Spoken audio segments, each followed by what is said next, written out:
Hey. Hey, how's it going? Good. I didn't realize you were in the office today. Yeah, I've got a client presentation. Ah, cool. You're all set up. Yes. Can I pick your brain? Of course, always. We're working at concession. We're almost done. Yes, very exciting. Over the winter, though, the client has decided to, or wants to, continue the soffit all the way around the house. The issue is, though, the color choice. It's a different color in the front right now than on the side. Okay. So what I'm thinking of doing, and I want your opinion on it, is to just continue the metal soffit from the new edition To the front. and go all the way around, because it's a little rotted there in the front. Minimizing the amount of colors that we have on that house is going to be really important. I wouldn't want to introduce a fourth, fifth color. Yeah, we don't know. You know the scalloped shingle or the shakes that we have at the front of the house, that kind of bluey gray color? Yeah. That is probably what I would Do take. all the way around. Yeah, because it's subtle, and I think that with the overhang and the shadow that, you know, the fascia would essentially cast, like the roof would cast on the siding, like that would be a nice blend and marry nicely to the siding that's already there. We're at the end of the project, and I'm going to have to do this on reveal day, but I think Dustin and his buddies will help us out and we'll get this done. Yeah, I think that's a really good plan. We're still trying to keep that feel of the heritage, but have it be more modernized as opposed to modern. There's a difference. There sometimes is this, you know, tonal difference in the color, especially if it is a different material too. You have to take that into account. So it really is, in this case, a matter of picking the best possible siding that will, over time, marry in nicely with the existing. This is nice. It is. You should do mine. Pretty. You know what? I need a new bathroom. You should do it. Well, you know, I know a good designer and a good contractor that can pull it all together. I don't. No? No? Okay, well, I'll hook you up. Stick with me, kid. Stick with you. All right, talk to you later. What are you doing? I don't know. Don't mess it There we up. go. Oh, stop. Anyone can show up with a hammer and build something. It's really hard to build it properly. There's no reason to be left like this. Absolutely none. An experienced contractor never would have done it. Our goal is to add a new addition that looks like it's always been there. He and his team were the right people for the job. Excellent preparation makes for exceptional application, right? That is really cool. This is not going to make the TV show, I guarantee it. A lot of what happens with contracting happens behind the scenes. It's not always about swinging the hammer. Don't put that on camera. I understand what you're saying, but the code is the code. You ruined the tape. Sorry, actual work going on. New day, new problems. We've had to shut down the entire site. Trailer got robbed. $12,000 worth of tools got taken. I learned my lesson, and therefore I protect my men, and we don't play around with these things. I'll help you. Sounds good. Oh really? Do you work quicker without the plaid? Yeah. These guys are gonna drive me nuts. Steak for dinner tonight. Steak tonight. Nice. I'm looking forward to getting at it. Let's do it. Okay, I'm back. And I've got something really fun to tell you guys. This renovation, it's done. They've moved in. I'm actually here to show you the inside, but there's a little bit of work going on the outside. So the very last day, reveal day, we got siding people here just tuning it up a little, which is really cool. But we're gonna go inside. I happen to know that this winter was amazing and they had a really warm winter. And you remember, I spent a lot of time working on the ductwork, but one of the things we didn't talk about was the insulation. Dustin went up in the attic here and he blew in some insulation because it's very, very important. So I'm gonna go inside, I'm gonna chat with the homeowners, and we're gonna give it back to them officially, even though they've already slept in it.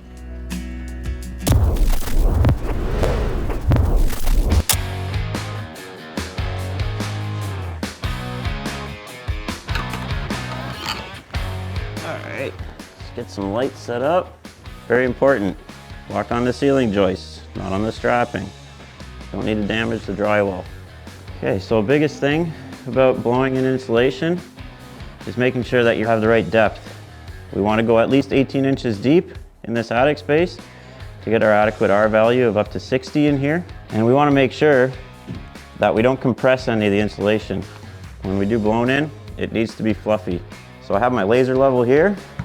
I'll make a mark on the stud here at 18 inches. And that's going to be our height for when we start blowing this stuff in. So that's going to be our line to follow for the height of our blown in insulation in here. Now, one of the biggest things that you have to think about when it comes to insulation in an attic is ventilation.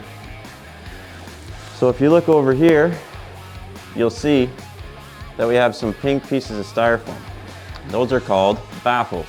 So we install these baffles to make sure that when we blow the insulation over to the eaves in the soffit area, that there's still enough room for ventilation and air to come through the soffit and come all the way up and ventilate out of our ridge vent.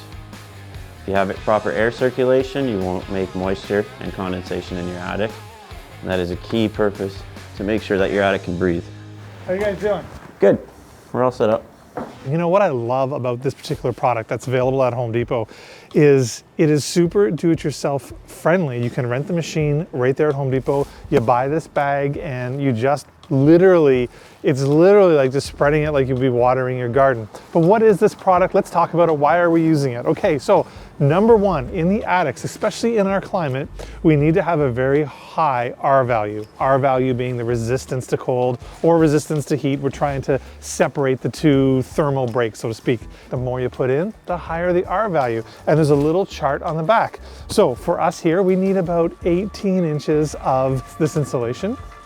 And then we have it, easy smeezy.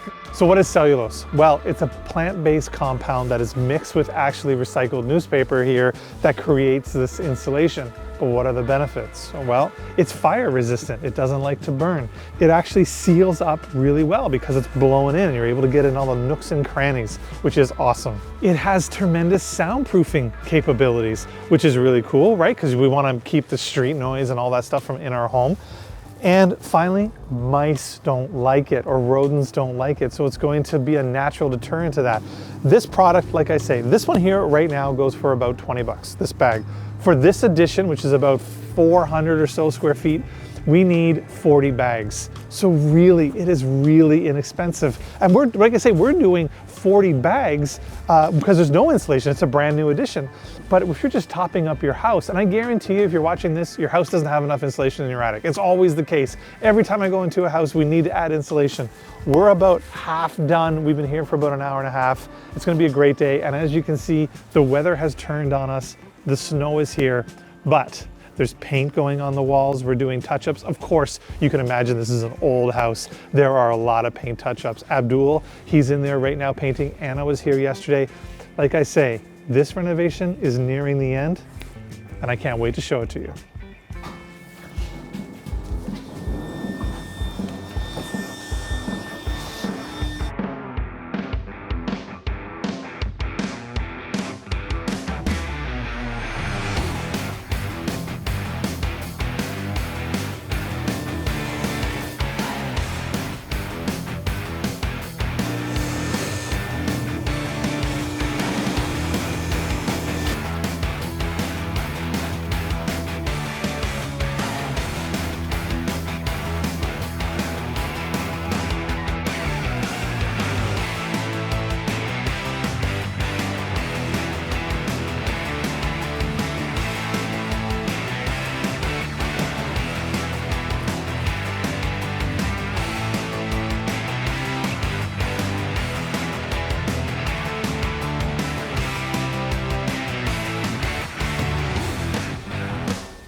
I want to show you guys how I do this because the picture on the machine shows something a little different. It shows a lady kind of with it open and putting it in hand by hand. That's not what I do.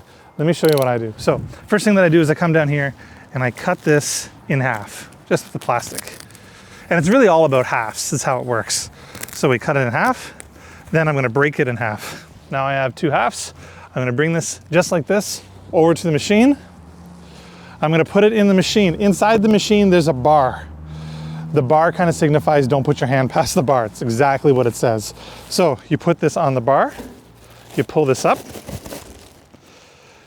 and then you just pull it apart and it will split in half again, and it will fall in. Of course, this makes more sense when you have your mask on, but then you have two halves and the machine will break it up. All right, let's get back at it. Do you want a mask?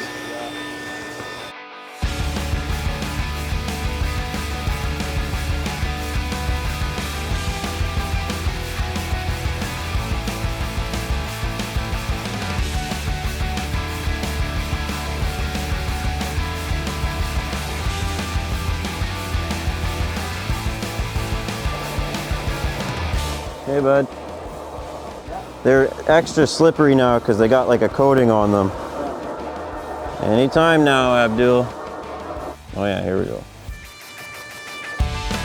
We ended up doing our blown-in insulation in the addition portion, but when we got into the existing house, we realized that there wasn't adequate insulation in that roof space. So we ended up topping it up for an extra 12 inches to get that extra R value, which helps retain heat. And that will help with the whole system, with the furnace and everything and balancing, and it'll help keep everything up to par so it's not working too hard. It's incredible how much of a difference some insulation properly placed will change the feel and the comfort of a home.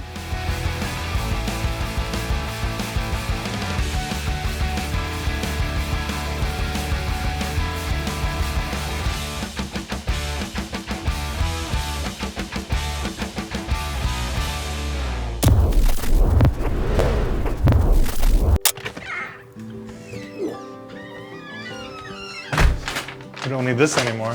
Hey, Bill. Hey! How are ya? Good, how are you? Good, good to see you. You excited for me to officially give this back to you? Oh my goodness, so excited. Where's Allison? She's upstairs? Oh, she's upstairs. She's on a call, but yeah, Okay. she's around. Let's go interrupt that call and let's take a tour of the space. All right, sounds good. We absolutely desperately needed these renovations. We knew from the moment we bought the house that that was the plan all along. We didn't fit into it at all, really. We have two very energetic boys. The two of us, a dog at the time, and now a cat. We definitely needed more space. Yeah. What we did here is we added 2 bedrooms, but we took away a loft. So there was an extra room there that was accessed from the ground floor here, but we removed that and then added an extra 2 bedrooms. So we created an extra office, the 2 bedrooms, and then they also have their other 2 bedrooms in there. So there was originally just an office and 2 rooms. Now we have 4 rooms and an office. The renovations are what we hoped for and more. It is wonderful to see how people have settled into the new space, made it their own, and it quickly has gone from house to home. We initially met Ryan. He was highly recommended by a friend. He came out, he reviewed the project, and what particularly impressed us about Ryan was his ability to listen to what we were looking for in the home and also respect the character of the home that we wanted to keep. It's really difficult when you're renovating a house this old. Certainly it's hard to find finishes that are 150 years old. Ryan and his team did a fantastic job at bringing and bridging old and new in a way that feels really seamless. This project started off a little bit rocky with the framing and the old school balloon framing that we had to work with, and then the floor being 5 inches out of whack on this side of the addition here. Once we got all that sorted and leveled and we had a nice plane to work off of, then everything started coming together beautifully. Our experience working with Ryan and his entire team was one of complete consistency. They were communicative. We always knew if there were adjustments that needed to be made. Ryan and his team were phenomenal at letting us know at every step of the journey how the project may have to change, and then conversely making adjustments where we needed to. So I would say overall there were no surprises, which was the best possible surprise. Staying true to the home's original design was something that was important from the onset. This is absolutely a character home, and we didn't want to lose that sense of character. We felt it would feel really out of place in the house. We're pretty quirky. It's a pretty quirky house, and so we're very happy with how it's come out and how that's reflected throughout the design. When it came to installing the doors, we didn't have any pre-hung doors. We had to custom manufacture our jambs. We had to use 80 to 90-year-old solid core doors with the old rustic glass handles and lock and key sets, as well as fabricating the trim to try and make it match the rest of the house as much as possible. I knew that putting in more modern doors would just feel odd. I knew that for baseboards and those types of finishes, we would have to go with something that was a little bit more modern. And so to help bridge that transition, we made the decision to source original, very old doors all the way from Montreal, and Ryan and his team were fantastic at making sure that they accommodated doors that were made by hand so that we kept the character feel of the home. It just makes everything look nice and rustic and original, but still has that facelift to the whole thing, and it looks fantastic. The windows are much bigger and brighter. Obviously, when you're dealing with an older home, some of the original windows are smaller. So a lot of the original rooms of the house can get quite dark. So it's really nice for us to have rooms that can get full of sunlight in the morning. Some of us love morning sunlight, some of us don't. We may have to invest in some blackout curtains, but for me, I love the fact that we have natural sunlight on the second floor now. The most stressful part of the reno, honestly, was moving out. Having to move out for the time that, I think we moved out for about 2.5 months or so. We didn't go far, but it was hard not to be in our space and what we had become accustomed to over the previous 4 years. It felt great to be back in our own space. So good, in fact, that we will be here for a very long time. What was really neat was seeing how they used to do things. Some of the materials that they would put in the walls, in the roof structure. We found bricks in the roof structure, which these days you would never find. But the way that they solidified the building back then was really neat. We also found a few historical documents and books in the walls, so it was very neat to find some history of the town literally embedded in the walls of this house. So this room is nice and warm though, really. It really is, yeah. Yeah, well, that's awesome. It's I'm amazing impressed. to think that this was just a little slanted roof, and Yeah. you know how it came down right here. And Yeah, no, it's absolutely amazing. I'm really impressed. I love the fans too. One of the biggest things that we had to work with here was that transition point from the existing floor coming in to the 2 new bedrooms of our addition. Because this house was balloon framed, there's big sags and dips coming into the house. So what I had to do for that floor space in order to go from 1 bedroom into the hallway into the other bedroom was sand down the existing floor and try to get that big dip out for the transition zone. And that was very tricky to do, but it worked out well. The fact that our floors are even in the new build absolutely sticks out. I think we got very used to having to shimmy furniture and put things at weird angles. So it is definitely reassuring to know that everything is absolutely solid. Oh my God. Holy shit, I didn't know you did this. Oh, the mural? A renovation like this not only enhances the value of your house, but it enhances the functionality and the way that the clients are able to live. Well, he is a skier, so he needed some mountains in his room. Yeah. Perfect touch for a boys' room. the one thing that I'm really happy about and that really sticks out about the finished product is just how much more space there is. How the boys are able to now have their own areas to retreat into, their own space. They're decorated the way they want, the colors, how open everything feels. I have my own office, so on the days that I work from home, I'm not right in the melee of kids and noise and the chaos of a busy family. Equally, I think it's important to note that in one area of the home, the ceiling was actually raised to give us a little bit more natural light and a feeling of a bit of a bigger room. So all in all of the rooms are providing the additional space that we need for our family and a family that is two active and growing boys. So it's perfect. And now I get an office too. It's no longer the dining room table.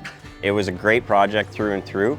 And it was actually really nice to not have a cookie cutter job, if you will, and something intricate where we had to put our minds together to figure out stuff. This room here, it almost seems like I'm walking back in time a little. You know, it is so beautiful with the furniture, the bed, the windows, the curtains. Full windows, right? Yeah. Not old teeny No. tiny windows. The biggest thing of the reno and the thing that I appreciate the most is the care and attention to detail. Making sure that the new build, to the best of the team's ability, matched the old build. This is a house of many colors, as our neighbors know, and so to be able to maintain the character both inside and out is something that I really appreciate. We're super proud of the way that this turned out. We had the right trades and the right team involved to make it happen. Standing back and looking at it now, it's just a work of art.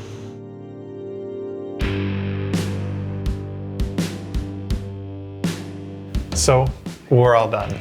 we've given back the home. They've moved in, they've been using it for a few months, and we really made a difference. But the cool thing about this renovation is we were able to take something old, add something new, and maintain its character. So then there's my team who are able to come in here, work every day, and build something truly amazing.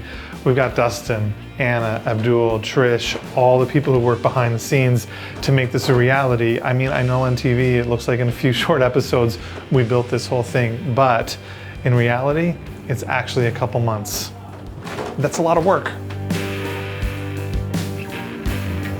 So what does it take? What does it take to take a home like this from the 1800s and turn it into a modern home, but maintain the character? Well, it takes a lot of design. It takes a lot of patience.